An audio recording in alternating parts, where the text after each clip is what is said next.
Supercharge your negotiation skills. Experts say the best negotiators want an outcome that benefits both parties rather than having a winner takes all attitude. Here's how to nail your next round of talks. By Jessica Muddett. As a former banker, Simon Callan has always enjoyed doing a deal. I love the complexity of it and the challenge of trying to marshal resources and weave in a strategy with a mutually beneficial outcome, he says. However, as chairman of Streamwise Learning and managing partner of negotiation skills training provider Scottwork Australia, he witnesses a lot of negotiating missteps, the most significant of which, he says, is being underprepared. He says often people haven't really thought through what they want as an outcome. Failure to define success means that you're likely to undershoot or overshoot and then walk away unsatisfied.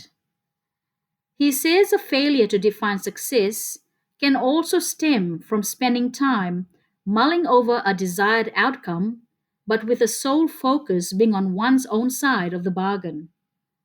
He says when you focus only on your own issues without trying to understand the needs and priorities of the other party, it comes across as confronting and is less likely to succeed. In Callan's experience, those in professional services tend to take a highly logical approach to negotiations. While this is good in some ways, there can also be pitfalls. Callan says they may wrongly assume that all they need to do is state the facts, and that once they have done this, the other party will suddenly come to the realization that they were wrong. But persuasion is about more than just putting the facts out there.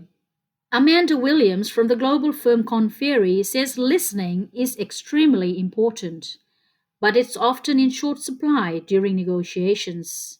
She says the number one skill you need in negotiations is listening, and not listening is the number one mistake people make. The danger of not listening is that you don't know where the other party is coming from, so you can't mold your argument to get a win win solution. And yet, aren't business negotiations about producing a winner and loser?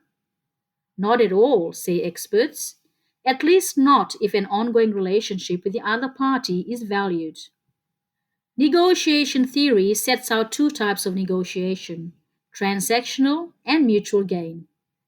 In the case of the former, there is most definitely a clear winner and loser.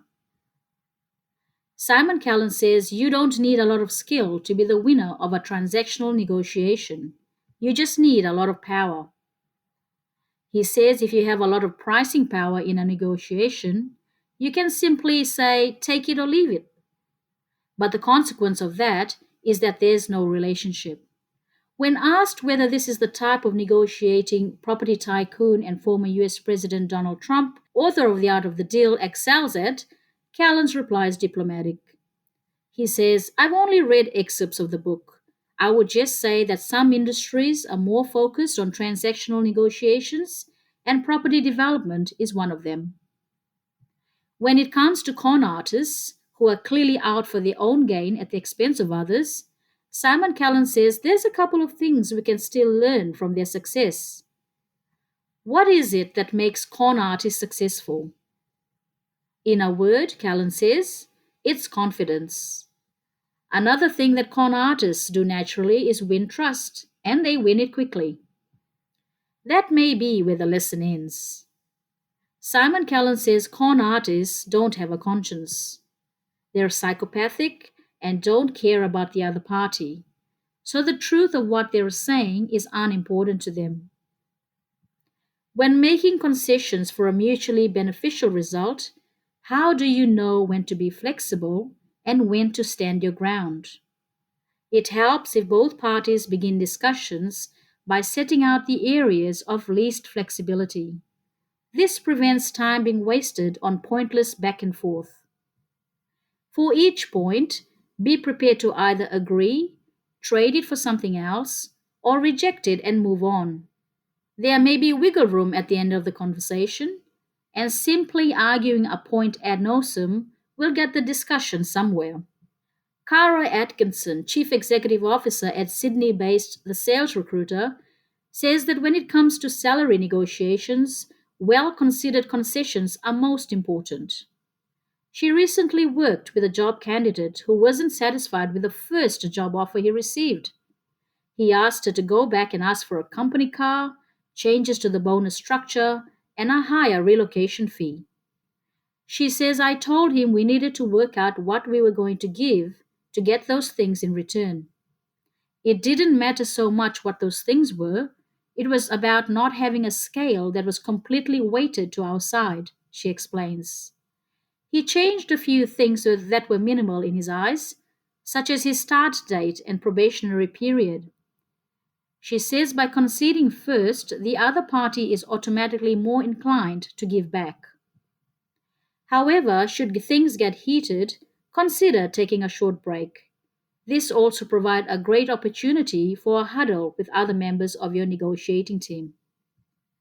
Amanda Williams says, if the tone of the negotiations becomes emotional, you've lost.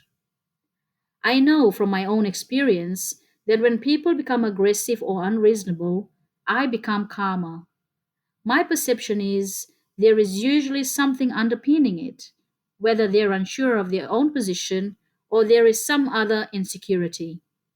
Not every negotiation will be deemed a success, but by entering a negotiation with a spirit of goodwill and even generosity, success becomes a more likely result.